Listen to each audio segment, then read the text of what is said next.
What's up, guys? Check it out. So we have a new idea, a new style. It's not necessarily chopping it up, but it's just an idea. So if you guys like this, slicing it up. Ooh. If you guys like this, let me know. And basically, it gives us a way to actually like kind of interview, talk to each other. We can even add a third person into this in the future. That'll be cool. But right now, it's just me and John chopping it up. So basically, I had this thought that kind of came up, and I thought it'd be interesting to expand on, talk with John about it. And basically, I feel like a lot of people get into like their inner circle of what they do. Like people are into lacrosse or something, and then they get super into that, and then they think anyone outside of that inner circle is stupid. You know what I mean? Have you? Yeah. No, I totally get what you mean. Especially with, I feel like, fitness things. Like if you're not doing exactly my bodybuilding scheme of 12 reps of 4 sets, you're wrong. Yeah. And it just gets kind of, it's the same thing with any sport, with football, with anything. You get like in your inner circle and you're afraid almost, at least like I feel like it's like you're afraid to go out because you feel like you're not gonna be as good. That's how I get it. Yeah. Or like you discourage people for doing other things because they're outside of your circle. Exactly. Which is just so stupid. So like one of the things that I've experienced is like a lot of people will get into competing and do a lot of competitions, and they'll join like a team of people, and they'll, you know, they'll call it whatever, and then those people will go to competitions and compete together. But then anyone on another team or anyone that's not on their team who's competing is like so stupid and like just, oh, you're not gonna make it, you're not on my team, and it's just, it comes back to like how I always say, like we should just support everyone for whatever it is that you're doing, as long as you're not hurting anybody. If you're doing something that's positive and it's furthering your betterment in your life and it's not hurting someone else, then I don't see why it can't coexist with what I'm trying to do. Right? Yeah. And then if you can just get a group of people surrounding each other, supporting each other, everybody wins. Everybody wins. Everybody goes up, and everyone's excited for each other no matter what. Even if you don't even speak the same language as the other person, you know what I'm saying? Like if someone's doing math and you don't understand it, but which is me, because I don't understand. Which is both of us. We're like so bad. We're like the dimwit twins. Oh right my here. gosh. 2 + 2 is obviously waffle. That's the right answer. So I see like a lot of like elitist stuff too, like where people they do something for so long that you forget that there's a world outside of your world. You have this like very small locus of control, a very small bubble that you're living in, and you just feel like you're the shit because you've been doing it for so long. You do it really well, but you forget that there are other people doing other things very well. So you start to, I feel like I see a lot of people start to demean or like devalue other people because they aren't in the same world as them. Yeah. You know what I mean? It's one of those things where, I mean, if you're really good at something, that's awesome. And you've obviously worked really hard to get there, but that's not the only thing that exists in the world. It might be the only thing that exists in your world, which is fine. Exactly. That's totally fine, but that doesn't mean that you have to put down other people that are, even, I'll see people putting down people that are really good in something else. Like, they're really good at the thing that's encompassing their whole world. So like, who are you to say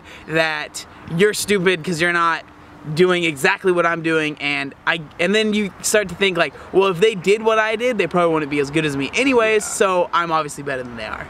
That's a good point. I like that. Like people, so like someone could be really good at lifting or whatever, or whatever it is, and then someone could be really good at video games. And this is when I see a lot, is where people will talk down about people who are professionally living off of video games.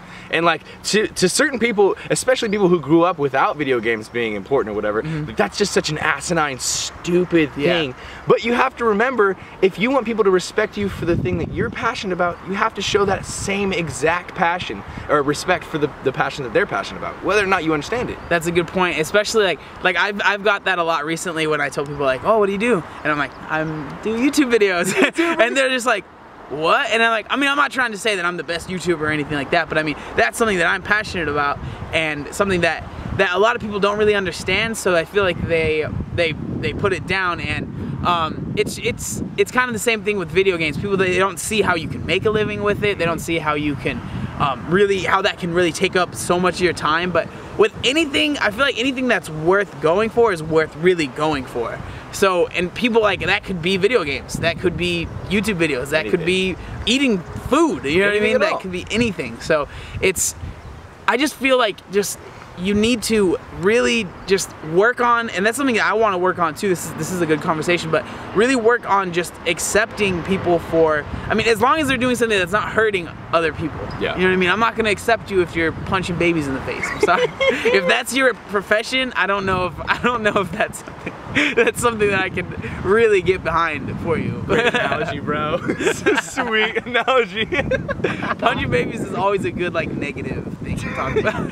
I don't think anyone can disagree with that. Punching babies is not good. Absolutely. One last little thing that just came into my mind while he was talking is like we're YouTubers, right? So that's a new career, and it's like a new thing that a lot of people aren't used to. The job is not something that is, you know, been around for a long time, and I feel like we're all like adjusting to YouTube life differently, you know, because not even the people who have been around forever have only been around for a few years. Yeah. And one of the things I constantly try to like check myself with is when people come up to you. For example, me and John went to the gym just now. We went home and we both got a DM from this guy, and he said that he was too starstruck to come up to us. He saw us at our gym.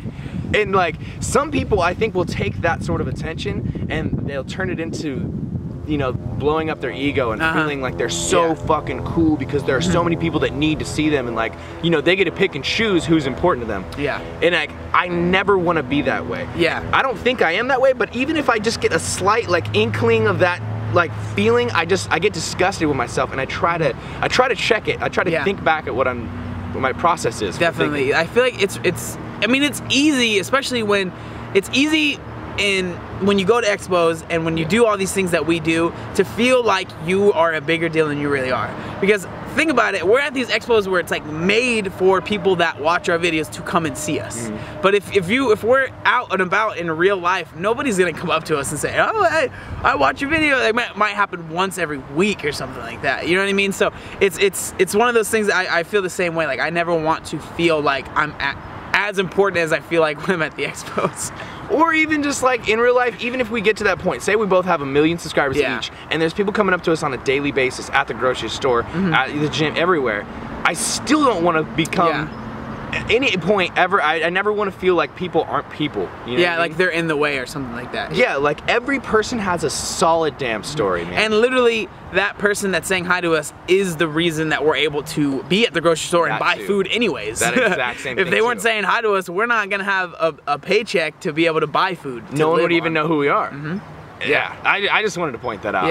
I feel like everybody gets to a certain point where you do whatever it is, your career, your passion, your skill, whatever, so long that you feel like, you know, you're elite, you're like second level with it. And that's okay to feel like that you are proficient. Yeah. But I just feel like it's important to remember not to discount or discredit anyone who's behind you. Yeah. You know, is starting at an earlier time, even has done it longer than you, isn't as good as you, whatever it is. I just feel like it's never good to discount people. Yeah. I feel like just because you're good at something, and even if you're the best, that doesn't mean that other people that are doing other things aren't as good of a person as you are. Or have the same potential as you. Absolutely. Absolutely. I think this is a good talk right here. I had fun. You want to end this and high five it? Let's do it. All right, guys. Let's high five. Thanks for watching the video. Like and subscribe and comment. Oh, I thought we were high fiving the screens. Here we go. That was cool. That was fun.